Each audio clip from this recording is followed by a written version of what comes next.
Hello friends, आज हम लोग डिस्कस करेंगे SYL कैनाल डिस्प्यूट के बारे में। हम लोग जानेंगे कि SYL कैनाल क्या है, सतलज यमुना कैनाल क्या है, ये किस किस स्टेट से पास होता है, इसके से रिलेटेड जो डिस्प्यूट हैं वो क्या हैं। SYL कैनाल को बनाने के लिए कौन कौन से एग्रीमेंट साइन हुए थे इसके पहले।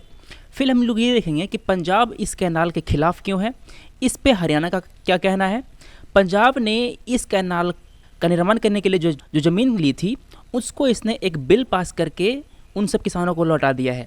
तो हम लोग ये देखेंगे कि जो पंजाब ने जो बिल पास किया है क्या वो उसके लिए कॉम्पिटेंट था, क्या पंजाब का लेजिस्लेटिव असेंबली उसके लिए कॉम्पिटेंट था, क्या उसके पास ये अधिकार था। फिर हम लोग देखेंगे कि सुप्रीम कोर्ट ने अभी जो वर्डिक्ट दिया है हम लोग उसका एनालिसिस करेंगे। फिर हम लोग देखेंगे कि इस समस्या का, इस डिस्प्यूट का सोल्यूशन क्या है। बात शुरू होती है 1955 में। इस साल एक इंटर स्टेट मीटिंग कर आई और उसने जो रावी और ब्यास का जो टोटल फ्लो था उसको उसने कैलकुलेट किया। टोटल फ्लो था 15.85 मिलियन एकड़ फीट। ठीक है, मतलब कि इतना पानी था इन दोनों नदियों में। अब इस पानी को हमें डिवाइड करना था राजस्थान में, पंजाब में और जम्मू और कश्मीर के बीच में। तो 15.85 मिलियन में से 8 MAF दिया गया राजस्थान को, 8 मिलियन एकड़ फीट दिया गया राजस्थान को, 7.2 इतना दिया गया अनडिवाइडेड पंजाब को। देखिए पंजाब उस समय डिवाइड नहीं हुआ था, पंजाब और हरियाणा में बटा नहीं था, इसलिए 7.2 MAF जो है ये दिया गया पंजाब प्लस हरियाणा को, उसमें कंबाइंड। ठीक है, और जो बच गया 0.65 ये दिया गया जम्मू एंड कश्मीर को। ठीक है, फिर इसके बाद 1981 में एक वाटर शेयरिंग एग्रीमेंट साइन हुई।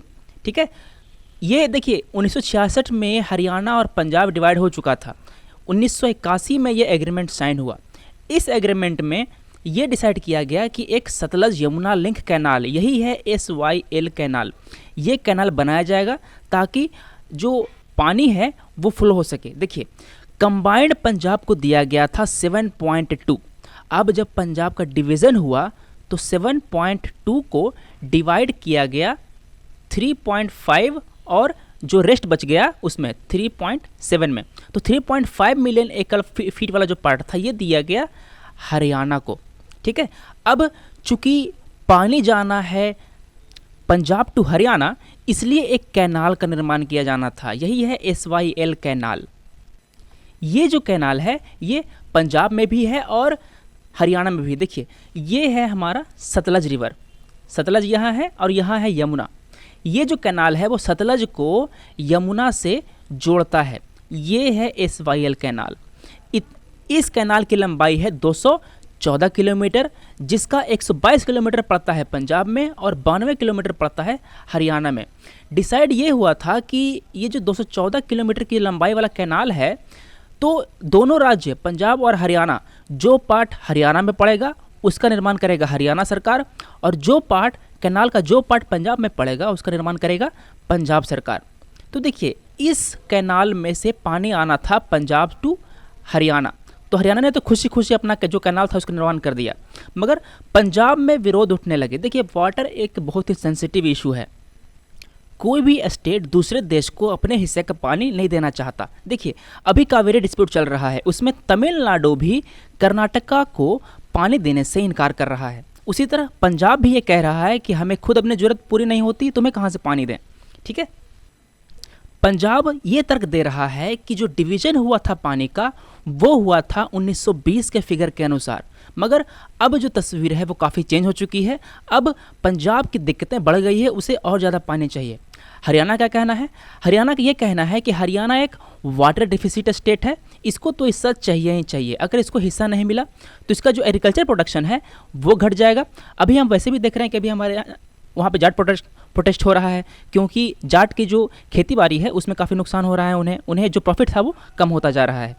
तो जब पंजाब ने उस कैनाल का कंस्ट्रक्शन रोक दिया तो हरियाणा चला गया सुप्रीम कोर्ट ने। सुप्रीम कोर्ट ने पंजाब को ये डायरेक्शन दिया कि आप SYL कैनाल का कंस्ट्रक्शन जारी रखिए और आपको इसको 1 साल के भीतर पूरा करना है। तो इस डायरेक्शन को नलिफाई करने के लिए जो पंजाब की असेंबली थी उन्होंने 2004 में एक एक्ट पास किया। एक्ट का नाम था Punjab termination of agreement act 2004। ये जो एक्ट था वो 1991 में जो एग्रीमेंट साइन किया गया था, जो वाटर एग्रीमेंट साइन किया था, उसको टर्मिनेट करने के लिए ये एक्ट पास किया गया था। अब बात ये आती है कि क्या ये एक्ट वैलिड है, क्या पंजाब की जो असेंबली थी इस एक्ट को पास करने के लिए कॉम्पिटेंट थी। तो सेंटर ने सुप्रीम कोर्ट के पास एक प्रेसिडेंशियल रेफरेंस भेजा आर्टिकल 143 के अंतर्गत। चलिए देखिए, आर्टिकल 143 ऑफ द कॉन्स्टिट्यूशन, ठीक है, हमारे संविधान का ये आर्टिकल हमारे प्रेसिडेंट को ये पावर देता है कि वो सुप्रीम कोर्ट के पास कोई रेफरेंस भेज सकता है। रेफरेंस मतलब कि अगर प्रेसिडेंट को कोई ओपिनियन लेनी हो सुप्रीम कोर्ट से, तो वो इस आर्टिकल के अंदर सुप्रीम कोर्ट से वो ओपिनियन ले सकता है। अब बात यह है कि अगर वो मैटर कोई लॉ के क्वेश्चन को एड्रेस करता है, मतलब कि देखिए यहाँ पर क्या था, यहाँ पे प्रेसिडेंट को पंजाब ने जो एक्ट पास किया था उसके रेफरेंस में एक ओपिनियन लेना था, तो इस केस में सुप्रीम कोर्ट अपना ओपिनियन दे सकता है और नहीं भी दे सकता है, ठीक है। मगर अगर प्रेसिडेंट को कोई प्री कॉन्स्टिट्यूशन ट्रीटी के बारे में कोई ओपिनियन लेनी हो, मतलब कि संविधान लागू होने से पहले कोई भी एक्ट पास हुआ था, उसके बारे में अगर कोई ओपिनियन लेनी हो सुप्रीम कोर्ट से, तो सुप्रीम कोर्ट को उसका ओपिनियन देना ही पड़ेगा, उसके डिस्क्रिप्शन पे डिपेंड नहीं करेगा। तो देखिए, पहले केस में अगर कोई रेफरेंस आता है तो सुप्रीम कोर्ट अपना ओपिनियन दे भी सकता है और नहीं भी दे सकता है, मगर दूसरे केस में सुप्रीम कोर्ट को अपना ओपिनियन देना ही पड़ेगा। तो देखिए, मान लेते हैं कि सुप्रीम कोर्ट ने अपना ओपिनियन दे दिया, अब वो ओपिनियन जो है वो प्रेसिडेंट पे बाइंडिंग नहीं होगा। प्रेसिडेंट उस ओपिनियन को मान भी सकता है और नहीं भी मान सकता है। आर्टिकल 143 में ये साफ लिखा हुआ है। और अगर आपको इस आर्टिकल की एग्जैक्ट वर्डिंग चाहिए तो इसको हमने इस स्लाइड में दे रखी है। देखिए, ये है आर्टिकल 143 की एग्जैक्ट वर्डिंग, ठीक है। अब देखिए, जब सुप्रीम कोर्ट में केस चला गया तो सुप्रीम कोर्ट ने पंजाब सरकार को ये कहा कि आप स्टेटस को मेंटेन रखिए, मगर पंजाब सरकार ने सुप्रीम कोर्ट के इस जजमेंट के खिलाफ जाते हुए एक बिल पास कर दिया अपने असेंबली में। नाम था Punjab Sutlej Yamuna link canal rehabilitation of and reinvesting the property rights bill 2016। ये करता क्या है, ये जो बिल है, जब पंजाब सरकार ने इस कैनाल का निर्माण करने के लिए जब लैंड एक्वायर की थी, उस लैंड को वो उसके ओरिजिनल ऑनर्स को लौटाता है ये बिल। मतलब कि जो ज़मीन ली गई थी वो ज़मीन लौटा दी जाएगी, कैनाल अब नहीं बनेगा। तो अब हमें ये डिस्कस करना है कि क्या पंजाब असेंबली इस बिल को पास करने के लिए कॉम्पिटेंट है। तो देखिए, कई सारे जो लीगल एक्सपर्ट्स हैं उन्होंने इस बात का एनालिसिस किया, उन्होंने ये निर्णय किया कि पंजाब की जो असेंबली है वो इस बिल को निर्माण करने के लिए कॉम्पिटेंट नहीं है। अभी मार्च में सुप्रीम कोर्ट का ऑर्डर आया है, इन्होंने भी यही कहा है कि पंजाब ने जो ये बिल पास किया है वो अनकॉन्स्टिट्यूशनल है। इसको हम लोग बाद में डिस्कस करेंगे।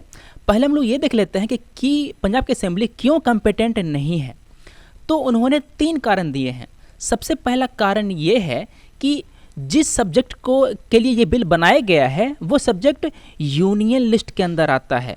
कौन सा सब्जेक्ट था regulation and development of interstate reverse. देखिए, इंटरस्टेट रिवर के रेगुलेशन के लिए और डेवलपमेंट के लिए अगर कोई काम किया जाता है तो वो यूनियन लिस्ट के अंदर आएगा। पार्लियामेंट इसके लिए लॉ बनाएगी, पंजाब की असेंबली के पास ये अधिकार नहीं है, ठीक है। तो पहला रीज़न था ये कि वो संविधान के आर्टिकल 146 को वायलेट करता है, इसलिए ये जो कानून बनाया था पंजाब असेंबली ने वो अनकॉन्स्टिट्यूशनल है। दूसरा कारण क्या था, दूसरा कारण ये दिया जा रहा है कि जो बिल पास हुआ था वो 2 लॉज के खिलाफ है। पहला लॉ है पंजाब रीऑर्गेनाइजेशन स्टेट 1966, इस लॉ के अनुसार पंजाब और हरियाणा का डिवीज़न हुआ था। अगला लॉ है inter state water dispute act 1956। Punjab का जो बिल अपने पास किया वो बिल इन दोनों कानूनों के खिलाफ है, इसलिए वो गलत है, ठीक है। अब देखते हैं तीसरा कारण ये दिया जा रहा है कि सेंटर ने, मतलब कि प्रेसिडेंट ने एक रेफरेंस भेजा था सुप्रीम कोर्ट के पास। सुप्रीम कोर्ट ने अभी तक उसका जवाब नहीं दिया है, पेंडिंग है अभी, ठीक है। तो वो रेफरेंस क्या था, उस रेफरेंस में ये पूछा गया था कि क्या पंजाब द्वारा पास किया गया लॉ, जो पहले पास किया गया था, कौन सा लॉ था, Punjab termination of agreement act 2004, क्या ये लॉ कॉन्स्टिट्यूशन के खिलाफ है या उसके अकॉर्डिंग है। दूसरा सवाल ये था कि क्या ये law inter state water dispute के अकॉर्डिंग है या उसके खिलाफ है, क्या ये लॉ पंजाब रीऑर्गेनाइजेशन एक्ट के खिलाफ है या उसके अकॉर्डिंग है। चौथा सवाल ये पूछा गया कि क्या ये जो लॉ पास किया है पंजाब ने, उस एग्रीमेंट को 1981 वाले वाटर शेयरिंग एग्रीमेंट को वैलिडली टर्मिनेट करता है या इनवैलिडली टर्मिनेट करता है। सुप्रीम कोर्ट से इन बातों पे उसका ओपिनियन लिया गया। अब हम आते हैं सुप्रीम कोर्ट के वर्डिक्ट पे। प्रेसिडेंट ने एक रेफरेंस भेजा था सुप्रीम कोर्ट को। मार्च 2016 में सुप्रीम कोर्ट ने इस रेफरेंस के बारे में हियरिंग शुरू की। सुप्रीम कोर्ट ने ये जजमेंट दिया कि पंजाब स्टेट गवर्नमेंट ने जो लॉ बनाई थी to terminate the water sharing agreement between states, वो अनकॉन्स्टिट्यूशनल है। ठीक है, चूंकि वो लॉ अनकॉन्स्टिट्यूशनल है इसलिए वो जो लॉ बनाया गया था वो नल एंड वाइड हो गया। अब पंजाब गवर्नमेंट को वो कैनाल बनाना पड़ेगा। इस जजमेंट से हरियाणा तो बहुत खुश हुआ, ठीक है, मगर देखिए हरियाणा है, अब जो पंजाब था वो दुखी हो गया। वहाँ की जो गवर्नमेंट है, देखिए उस समय पंजाब का डिप्टी सीएम था सुखबीर सिंह बादल, जो कि अकाली दल के हैं। अकाली दल हमेशा से इस कैनाल के खिलाफ रहा था। उसी दल ने इस कैनाल का विरोध किया था। तो उन्होंने ये कहा कि हम सुप्रीम का ये कोर्ट का ये ऑर्डर नहीं मानेंगे। ठीक उसी तरह जिस तरह तमिलनाडु ने सुप्रीम कोर्ट के ऑर्डर का पालन करने से इनकार किया था। तो फिर कोर्ट ने ये कहा कि अगर पंजाब गवर्नमेंट इस ऑर्डर को कंप्लाई नहीं करती है तो सुप्रीम कोर्ट अपने संवैधानिक पावरों का इस्तेमाल करते हुए इस कैनाल को कंस्ट्रक्ट कर सकता है। ठीक है, तो दोस्तों डिस्प्यूट है वाटर का। ऐसे वाटर डिस्प्यूट में आखिर इशू क्या होता है? इशू ज़्यादा कुछ नहीं होता है, बस जो छोटे मोटे चीज़ें होती हैं उसको हमारे पॉलिटिकल पार्टीज बढ़ा चढ़ाकर पेश करती हैं। सबसे पहला इशू तो ये है कि वो इस वाटर को बहुत ही ज़्यादा सेंसिटिव इशू बना देते हैं, चूँकि ये है भी। इसको बना करके वो अपना जो राजनीतिक मंशा है वो पूरा करना चाहते हैं। देखिए होता क्या है कि जिस भी स्टेट को जितनी भी रिक्वायरमेंट होती है उसको ओवर स्टेट करके बताया जाता है। ठीक है, स्टेट को चाहिए होती है 8 बाल्टी पानी, तो बताते हैं कि मुझे 12 बाल्टी पानी चाहिए और मुझे ज़्यादा वाटर दो। ठीक है, इस कारण से वाटर डिवीज़न करने में बहुत ही प्रॉब्लम होती है। दूसरे इशू क्या है, वो लोग ये बताते हैं कि मेरा मिनिमम रिक्वायरमेंट इतना है। कितना है? 8 बाल्टी है, सॉरी 12 बाल्टी है। 12 बाल्टी उन्होंने कैसे लेकर आए? वो सब क्रॉप लगाया जो उस एरिया के लिए सुटेबल नहीं थे। अगर आप जा कर के महाराष्ट्र में, महाराष्ट्र एक वाटर डिफिसिट स्टेट है, वहाँ जा कर के अगर आप गन्ने लगाएंगे तो गन्ने को बहुत ज़्यादा पानी चाहिए होती है। ठीक है, अगर किसी वाटर स्टेट डिफिसिट में अगर आप वाटर इंटेंसिव क्रॉप लगाएंगे और कहेंगे कि मुझे पानी कम पड़ रहा है तो ये तो प्रॉब्लम है भाई, है ना। आपको अपने एग्रो क्लाइमेटिक जोन के हिसाब से आपको क्रॉप लगाने चाहिए थे। अगर कोई एरिया वाटर डिफिसिट है तो उसे कम पानी सोखने वाला क्रॉप लगाना चाहिए था, मगर आप वाटर इंटेंसिव क्रॉप को लगा करके आप ये कहते हैं कि आपको पानी कम पड़ रहा है, आपको पानी ज़्यादा चाहिए। तो हमें ये बात समझनी होगी, हमें अपने जोन के हिसाब से क्रॉप लगानी होगी। और हमारे नेताजी को ये चाहिए कि वो इन सब मामलों में पॉलिटिक्स छोड़ करके एक नेशनल इंटरेस्ट पे काम करे। देखिए वाटर सही में एक सेंसिटिव इशू है। आपको लोगों की भावनाओं के साथ नहीं खेलना चाहिए, उनकी ज़रूरतों को देखना चाहिए। पंजाब में इरिगेशन के लिए 75% टाइम्स ट्यूबवेल का इस्तेमाल होता है, केवल 25% ज़रूरतों के लिए वो कैनाल का इस्तेमाल करते हैं। मगर हरियाणा जो है वो अपने इरिगेशन के लिए कैनाल इरिगेशन पे ही डिपेंडेंट है। ठीक है, तो जो हरियाणा है इसको पानी की ज़्यादा ज़रूरत है। पंजाब को यह बात समझनी चाहिए, मगर पंजाब के जो नेताजी हैं वो इस बात का फ़ायदा उठाते हैं और वो रीजनलिज्म का फ़ायदा उठा करके वो हमारा तुम्हारा का गेम खेलते हैं। वो लोग ये दिखाते हैं कि वो पंजाब के सच्चे हितैषी हैं और हम हरियाणा को हमारा पानी लेने नहीं देंगे, जबकि हरियाणा को पानी की ज़्यादा ज़रूरत है। ठीक है, तो हमें चाहिए क्या, जो पॉलिटिकल पार्टीज़ हैं पंजाब और हरियाणा की, उन्हें साथ में बैठ करके ये आपस में नेगोशिएट करना चाहिए कि ठीक है अगर आप इतना पानी नहीं दे पा रहे हैं तो चलिए आपसे हम कम करके पानी मांग लेते हैं, आप हमें इतना ही पानी दे दीजिए। ठीक है, जो सेंटर है उसका क्या रोल हो सकता है? सेंटर एक मीडिएटर का रोल प्ले कर सकता है। वो पंजाब और हरियाणा को नेगोशिएटिंग टेबल पर बिठाए, दोनों को समझाए कि भाई आपस में सही से आराम से मामले में शांत कर लेते हैं, ठीक कर लेते हैं, दोनों भाई भाई हैं, क्या जरूरत है लड़ने की। तो ये था हमारा SYL canal dispute, Sutlej Yamuna canal dispute. अब मैं आपको दूंगा 4 सवाल जिसका जवाब आपको हमारे कमेंट सेक्शन में देना है। सबसे पहला सवाल है, पंजाब और हरियाणा का जो डिवीज़न हुआ था वो किस साल हुआ था, आपको हमें बताना है। दूसरा सवाल है, किस आर्टिकल के अंतर्गत हमारे राष्ट्रपति सुप्रीम कोर्ट से उसका ओपिनियन ले सकते हैं प्रेसिडेंशियल रेफरेंस के थ्रू। किस आर्टिकल के अंतर्गत, आपको उस आर्टिकल का नाम बताना है। तीसरा सवाल, who is the chairman of the national water resource council. आपके ऑप्शंस हैं हमारे prime minister, minister of water resources, minister of environment and forests, चौथा ऑप्शन है minister of science and technology. कौन सा ऑप्शन सही आपको बताना है।